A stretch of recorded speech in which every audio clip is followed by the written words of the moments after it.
5 साल की बेटी बाजार में गोलगप्पे खाने के लिए मचल गई। किस भाव से दिए भाई? पापा ने सवाल किया। 10 रुपए के 8 दिए हैं, गोलगप्पे वाले ने जवाब दिया। पापा को मालूम नहीं था गोलगप्पे इतने महंगे हो गए हैं। जब वे खाया करते थे तब तो 1 रुपए के 10 मिला करते थे। पापा ने जेब में हाथ डाला, 15 रुपए बचे थे। बाकी रुपए घर की ज़रूरत का सामान लेने में खर्च हो गए थे।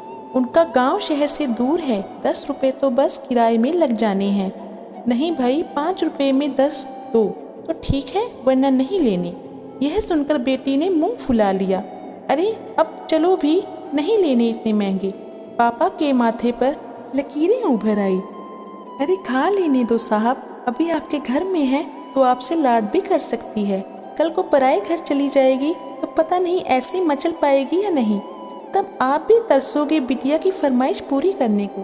गोलगप्पे वाले के शब्द थे तो चुभने वाले, पर उन्हें सुनकर पापा को अपनी बड़ी बेटी की याद आ गई, जिसकी शादी उसने 3 साल पहले एक खाते पीते पढ़े लिखे परिवार में की थी। उन्होंने पहले साल से ही उसे छोटी छोटी बातों पर सताना शुरू कर दिया था। 2 साल तक वह मुट्ठी भर कर के रुपए उनके मुंह में ठूंसता रहा, पर उनका पेट बढ़ता ही चला गया और अंत में एक दिन सीढ़ियों से गिरकर बेटी की मौत की खबर ही मायके पहुंची। आज वह छटपटाता है कि उसकी वह बेटी फिर से उसके पास लौट आई और वह चुन चुन कर उसकी सारी अधूरी इच्छाएं पूरी कर दे। पर वह अच्छी तरह जानता है कि अब यह असंभव है। दे दूं क्या बाबूजी? गोलगप्पे वाले की आवाज़ से पापा की तंद्रा टूटी। रुको भाई 2 मिनट। पापा पास ही पंसारी की दुकान थी, उस पर गए जहाँ से ज़रूरत का सामान खरीदा था। खरीदी गई 5 किलो चीनी में से 1 किलो चीनी वापस की तो 40 रुपए जेब में बढ़ गए। फिर ठेले पर आकर पापा ने डबडबाई आंखें पोंछते हुए कहा, अब खिला दे भाई, हाँ तीखा ज़रा कम डालना, मेरी बिटिया बहुत नाजुक है। सुनकर 5 वर्ष की गुड़िया जैसी बेटी की आंखों में चमक आ गई और पापा का हाथ कस कर पकड़ लिया। जब तक बेटी हमारे घर है उनकी हर इच्छा ज़रूर पूरी करें। क्या पता आगे कोई इच्छा पूरी हो पाए या ना हो पाए। ये बेटियां भी कितनी अजीब होती हैं।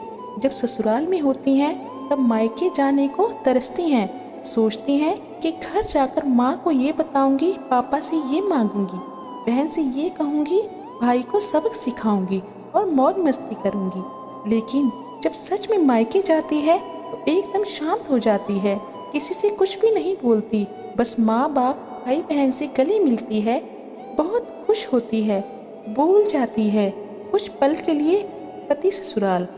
क्योंकि एक अनोखा प्यार होता है मायके में, एक अजीब कोशिश होती है मायके में। ससुराल में कितना भी प्यार मिले, माँ बाप की एक मुस्कान को तरसती हैं ये बेटियाँ। ससुराल में कितना भी रोएं पर मायके में एक भी आंसू नहीं बहाती ये बेटियाँ, क्योंकि बेटियों का सिर्फ एक ही आंसू माँ बाप भाई बहन को हिला देता है, रुला देता है। कितनी अजीब हैं ये बेटियाँ, कितनी नटखट हैं ये बेटियाँ। भगवान की अनमोल देन है ये बेटियाँ। हो सके तो बेटियों को बहुत प्यार दें, उन्हें कभी भी ना रुलाएं, क्योंकि ये अनमोल बेटी 2 परिवार जोड़ती है, 2 रिश्तों को साथ लाती है अपने प्यार और मुस्कान से।